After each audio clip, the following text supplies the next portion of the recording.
الحمد لله نحمده ونستعينه ونستغفره ونؤمن به ونتوكل عليه ونعوذ بالله من شرور أنفسنا ومن سيئات أعمالنا من يهده الله فلا مضل له ومن يضلله فلا هادي له ونشهد أن لا إله إلا الله وحده لا شريك له ونشهد أن سيدنا ومولانا محمدا عبده ورسوله أما بعد فأعوذ بالله من الشيطان الرجيم بسم الله الرحمن الرحيم ومن يعظم شعائر الله فإنها من تقوى القلوب صدق الله مولانا العظيم تاریخ کا جب بھی رخ بدلا ہے حمیدی ایمانوں نے تاریخ کا جب بھی رخ بدلا ہے حمیدی ایمانوں نے انصاف کی شمع روشن کی جل جل کے ہمیں پروانوں نے ہم اہل جنو کو ہر رخ سے 100 بار جہاں نے پرکھا ہے ہر گوشہ وطن کا شاہد ہے جب جہاں بھی مصیبت پیش آئی شمشیر بکف ہم جا پہنچے جب جہاں کی ضرورت پیش آئی صدر محترم مشفق و مکرم اساتذہ کرام معزز مہمانان اعظام اور عزیز ساتھیوں آج ہم مسلمان پوری دنیا میں جن سنگین مراحل پرپیش خطرات اور دشوار گزار گھاٹیوں سے گزر رہے ہیں وہ ہم میں سے کسی پر مخفی نہیں کبھی ظلم و استبداد کی چکی میں ڈال کر ہمیں آزمایا جاتا ہے تو کبھی بھائی بھائی کے درمیان نفرت و عداوت کے شعلے بھڑکائے جا رہے ہیں کبھی مقامات مقدسہ کی تعمیر پر پابندی لگا کر انہیں نیست و نابود کرنے کی سازشیں کی جا رہی ہیں تو کبھی شاعر اسلام سے کھلواڑ کر کے ہماری حمیت و غیرت کو للکارا جا رہا ہے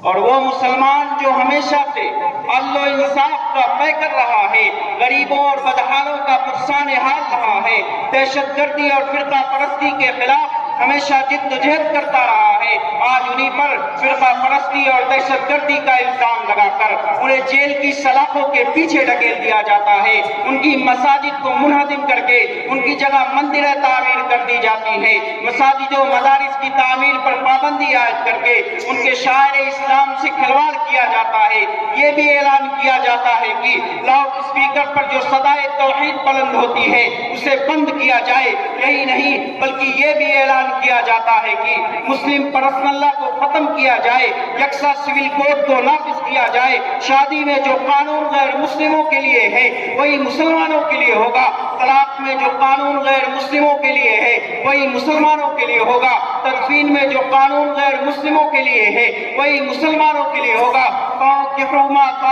من النساء مثنى وثلاث ورباع کے ذریعے قرآن نے جو مسلمانوں کو 4 شادیوں کی اجازت دی ہے اسے بند کر دیا جائے غزے کی طرح سے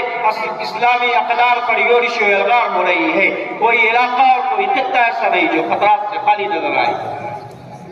جس طرح قوم بنی اسرائیل فرعونی زنجیروں سے جکڑی ہوئی تھی اور اس پر مختلف قسم کے ظلم و ستم کے پہاڑ توڑے جا رہے تھے بالکل وہی مثال آج مسلمانان ہند کی عزیزان ملت آپ قرآن حدیث کی برت گردانی کیجئے تو آپ کو 1400 سال قبل کے حالات سے معلوم ہوگا کہ مسلمانوں کی نیندیں حرام کر دی گئی تھی طرح طرح کی ایذائیں پہنچائی جاتی تھی شاعر اسلام پر اعلان حملے ہوتے تھے مسلمانوں کو مکہ سے ہجرت کرنے پر مجبور کر دیا گیا تھا جب پانی سب سے اونچا ہو گیا تو جبرائیل پیغام لے کر نازل ہوئے وَقَاتِلُوهُمْ حَتَّى لَا تَكُونَ فِتْنَةٌ وَيَكُونَ الدِّينُ كُلُّهُ لِلَّهِ اس پیغام کو سن کر دین اسلام کی سربلندی اور اعداء اسلام کی سرکوبی کے لیے صحابہ کرام کے قلوب بے چین و بے قرار ہو گئے شہنشاہ کونین سرکار دو عالم محمد عربی صلی اللہ علیہ وسلم نے یہ الہی کلمت اللہ اور نصرت دین کے لیے ان نفوس قدسیہ سے مشورہ کیا تو تمام جانثاروں نے عرض کیا یا رسول اللہ اللہ نے جو آپ کو حکم دیا ہے اسے کر ذریعے خدا کی قسم ہم آپ کو وہ جواب نہ دیں گے جو قوم بنی اسرائیل نے حضرت موسیٰ علیہ السلام کو دیا تھا فَاذْهَبْ أَنْتَ وَرَبُّكَ فَقَاتِلَا إِنَّا هَاهُنَا قَاعِدُونَ امت مسلمہ کے نوجوانوں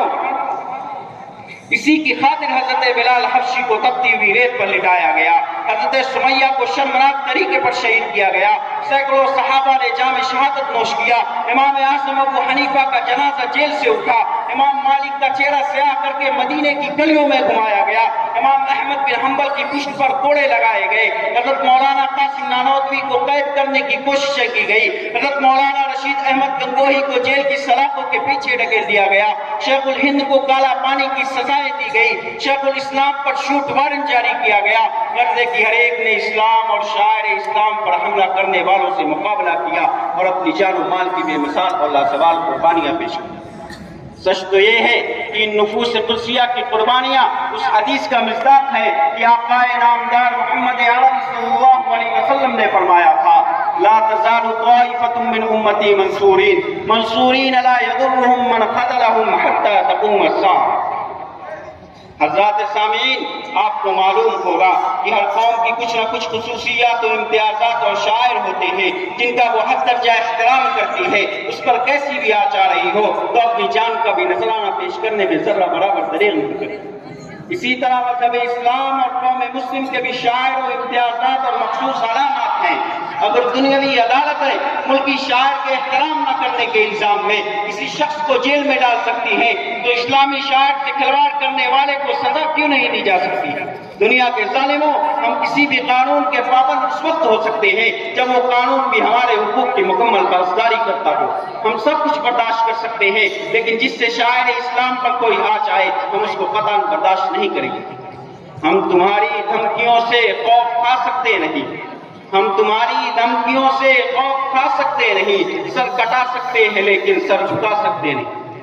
ملت اسلامیہ کے پاسبانوں، آج دشمنان اسلام بڑی ڈھٹائی کے ساتھ اسلام کے خلاف قانون نافذ کر کے خوش ہو رہے ہیں اور سوچ رہے ہیں کہ مسلمان یہ سب برداشت کر لے گا اور اس کا ڈگمگاتا قدم ہم سے مقابلہ نہ کر سکے گا۔ تو میں ان ظالموں سے علی الاعلان کہتا ہوں، ٹل نہ سکتے تھے اگر جنگ میں اڑ جاتے تھے، ٹل نہ سکتے تھے اگر جنگ میں اڑ جاتے تھے، پاؤں شیروں کے بھی میدان سے اکھڑ جاتے تھے، تجھ سے سرکش ہوا کوئی تو بگڑ جاتے تھے، تیغ کیا چیز ہے ہم توپ سے لڑ جاتے تھے۔ حضرات سامعین کرام، مسلمانوں کی عزت و عظمت، شان و شوکت، سر بلندی و سرفرازی سب کچھ قرآن مقدس سے وابستہ ہے، تعلق مع اللہ، تعلق مع رسول سے وابستہ ہے۔ اگر اس تعلق میں ذرہ برابر کمی آئی تو ہلاکت و بربادی ہمارا مقدر بن جائے گی، جیسا کہ ارشاد خدا بندی ہے وَالْعَصْرِ إِنَّ الْإِنسَانَ لَفِي خُسْرٍ إِلَّا الَّذِينَ آمَنُوا وَعَمِلُوا الصَّالِحَاتِ۔ اس لیے آج ہمیں قرآن کو اپنا رہنما بنانا ہوگا، صحابہ کرام کی زندگیوں کو اپنے لیے نمونہ بنانا ہوگا اور اکابرین امت کو اپنا قائد بنانا ہوگا، تبھی ہمارا دین محفوظ رہ سکتا ہے، ایمان باقی رہ سکتا ہے اور شاعر اسلام کی بھی حفاظت ہو سکتی ہے۔ اب اس شعر پر اپنی بات مکمل کر رہا ہوں۔ اٹھ کی اب بزم جہاں کا اور ہی انداز ہے، اٹھ کی اب بزم جہاں کا اور ہی انداز ہے، مشرق و مغرب میں تیرے دور کا آغاز ہے، وآخر دعوانا الحمدللہ رب العالمین۔